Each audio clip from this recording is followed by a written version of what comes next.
اب یہاں پر ایک سوال پیدا ہوتا ہے کہ 5 نمازیں فرض تو ہو گئیں، 3 کیوں نہ ہوئی، 5 کیوں نہ ہوئی، 7 کیوں نہ ہوئی، 5 کے علاوہ کچھ ہوتی؟ علماء نے اس کو بھی جواب دیا ہے۔ وہ فرماتے ہیں کہ ہر انسان کو اللہ تعالیٰ نے 5 بنیادی حواس عطا فرمائے ہیں، جن کو حواس خمسہ کہتے ہیں: دیکھنا، سننا، سونگھنا، چھونا، چکھنا۔ تو یہ 5 حواس ہر بندے کو ملے ہیں۔ چھوٹے طالب علم اپنے پرائمری اسکول میں حواس خمسہ کے بارے میں پڑھتے ہیں۔ ان حواس کے ذریعے ہم زندگی گزارتے ہیں۔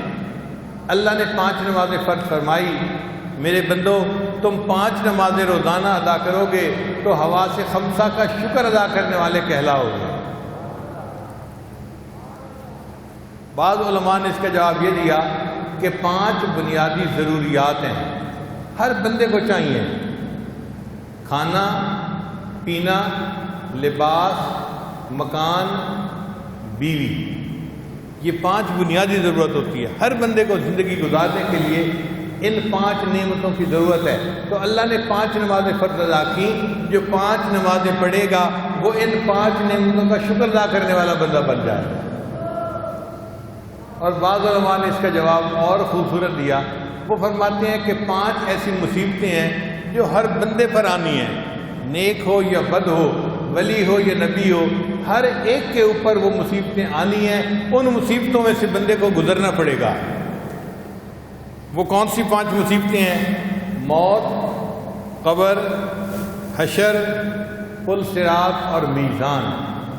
یہ 5 ایسے کیفیات ہیں، ان میں سے ہر بندے کو گزرنا پڑے گا۔ تو اللہ نے 5 نمازیں فرض فرمائی، میرے بندو تم 5 نمازیں پڑھو گے، میں تمہارے لیے ان 5 مصیبتوں سے نکلنا آسان کر دوں گا۔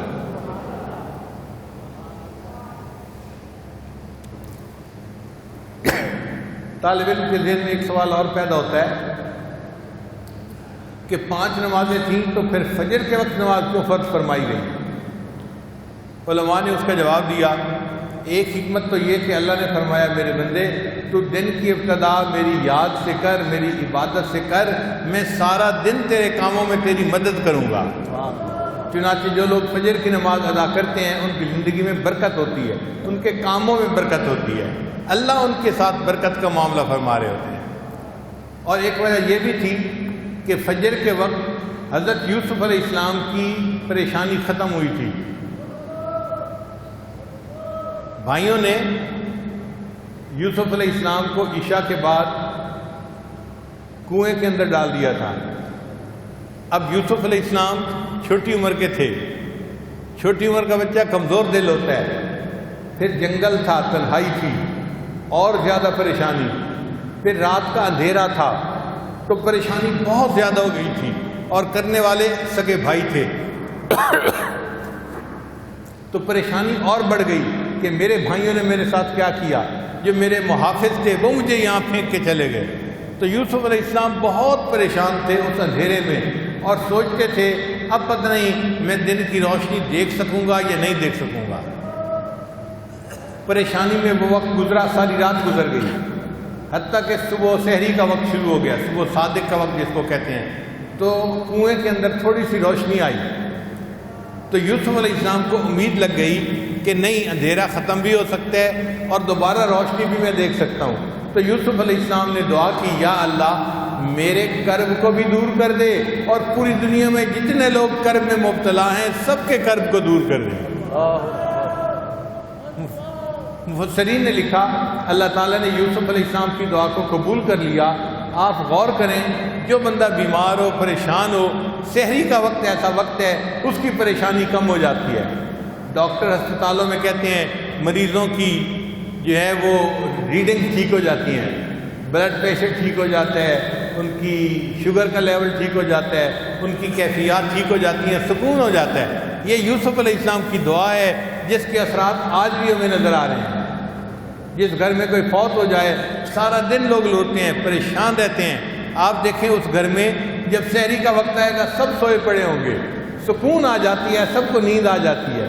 یہ یوسف علیہ السلام کی دعا ہے، اللہ تعالیٰ ہر پریشان حال کی پریشانی کو اس وقت دور کر دیتے ہیں۔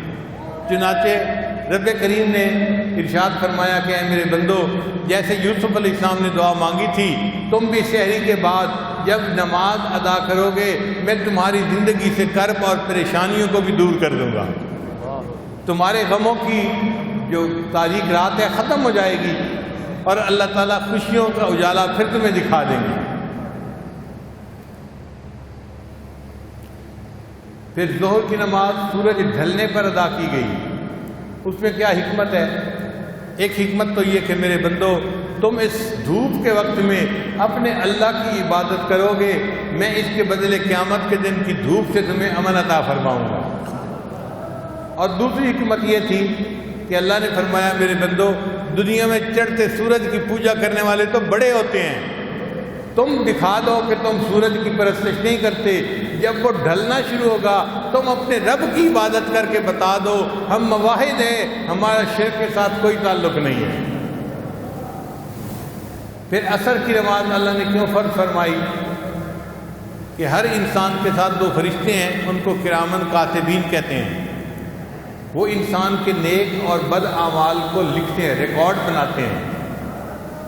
وہ صبح کے وقت آتے ہیں اور عصر تک ان کی ڈیوٹی ہوتی ہے، 12 گھنٹے کی سمجھ لیں، اور پھر عصر کے وقت دوسرے فرشتے بھی آ جاتے ہیں، تو ڈے شفٹ ختم ہو گئی اور نائٹ شفٹ شروع ہو گئی، پھر دوسرے فرشتے ساری رات رہتے ہیں اگلے دن فجر تک۔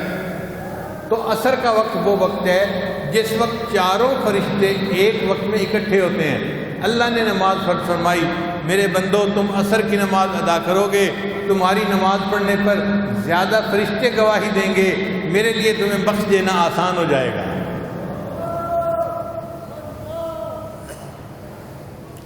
پھر عصر کا وقت وہ وقت ہے جب یونس علیہ السلام کو مچھلی نے اپنے پیٹ سے باہر نکالا تھا۔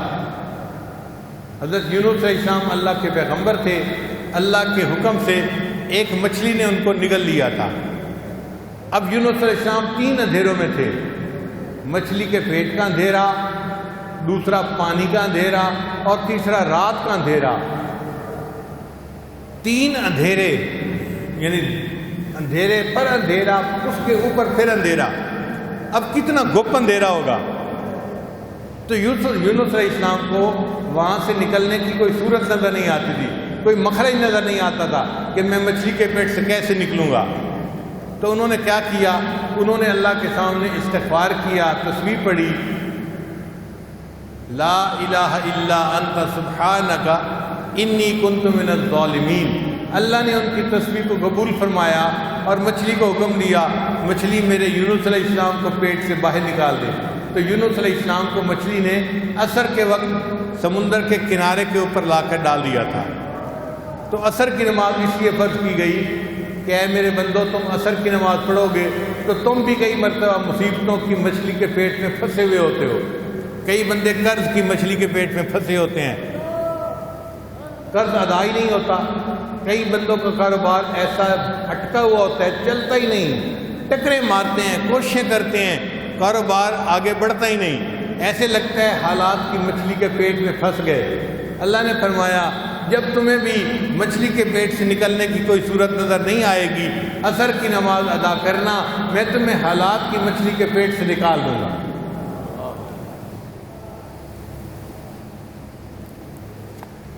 پھر مغرب کی نماز اللہ نے اس لیے فرض فرمائی، اس میں حکمت علماء نے لکھی کہ اے میرے بندے تم نے سارا دن گزارا، کاروبار کیا، لوگوں سے ملے جلے، تم سے آنکھ نے خطا کی، زبان نے خطا کی، غیبت ہوئی، جھوٹ بولے، بہت سارے گناہ ہو گئے۔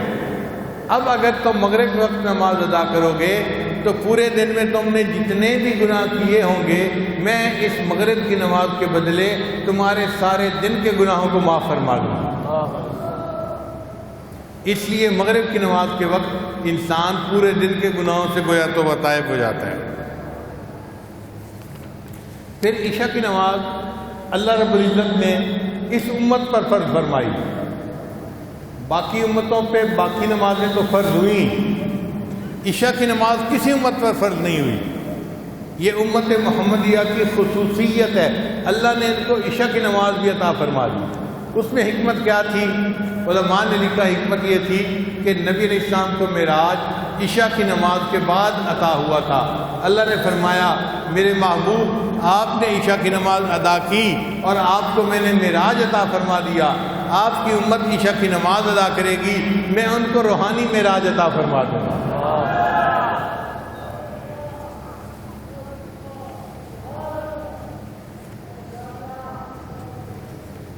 طالب علم کے ذہن میں ایک سوال اور پیدا ہوتا ہے کہ نماز کی رکعتیں 2 ہیں، 3 ہیں یا 4 ہیں؟ ایسا کیوں ہے؟ رکعت 1 ہوتی، 6 ہوتی، 7 ہوتی، اور کوئی تعداد ہوتی، آخر 2، 3 اور 4. فجر کی فرض نماز 2 رکعت، مغرب کی 3 رکعت اور عشاء کی 4 رکعت فرض جو ہے. آخر یہ 2، 3، 4 رکعتوں میں کیا حکمت ہے؟ علماء نے اس کا جواب دیا کہ اللہ رب العزت نے قرآن مجید میں اپنے فرشتوں کا تذکرہ کیا.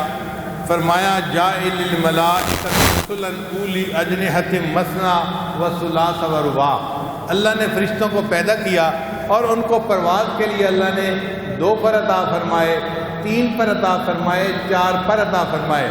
فرمایا میرے بندو تم 3 یا 4 رکعتیں ادا کرو گے تو میں بھی تمہیں روحانی پرواز اسی طرح عطا کروں گا جس طرح میں فرشتوں کو عطا فرماتا ہوں. طالب علم کے ذہن میں ایک سوال اور پیدا ہوتا ہے کہ آخر یہ 17 رکعتیں فرض کیوں ہیں؟ فرض اور واجب ملا کر دیکھیں، 2 رکعت فجر، 4 رکعت ظہر 6، 4 رکعت عصر 10، 3 رکعت مغرب 13 اور 4 رکعت عشاء، تو کتنی رکعتیں ہو گئیں؟ تو 17 رکعتیں فرض کیوں ہیں بھائی؟ علماء نے اس کا جواب دیا کہ نبی علیہ السلام جب معراج پر تشریف لے گئے تھے تو اللہ تعالیٰ نے ان کو 17 چیزوں کا دیدار عطا کیا تھا. 8 جنتیں، 7 آسمان، تو 8 اور 7 کتنے ہو گئے؟ 8 اور 7 15، اور عرش اور کرسی، تو کل کتنے ہو گئے؟ 17 چیزیں. اللہ تعالیٰ نے اپنے محبوب ہم کو 17 چیزوں کو دکھائی تھیں، ان کے راز کھولے تھے. میرے بندو تم 17 رکعتیں ادا کرو گے، میں تمہارے اوپر روحانیت کی دنیا میں ان چیزوں کے اسرار و رموز کو کھول دوں گا. ویڈیو کے نیچے سبسکرائب کے بٹن پہ کلک کریں، بیل کے آئیکن پہ کلک کیجئے تاکہ ہر نئی ویڈیو کی نوٹیفیکیشن آپ کو مل جائے.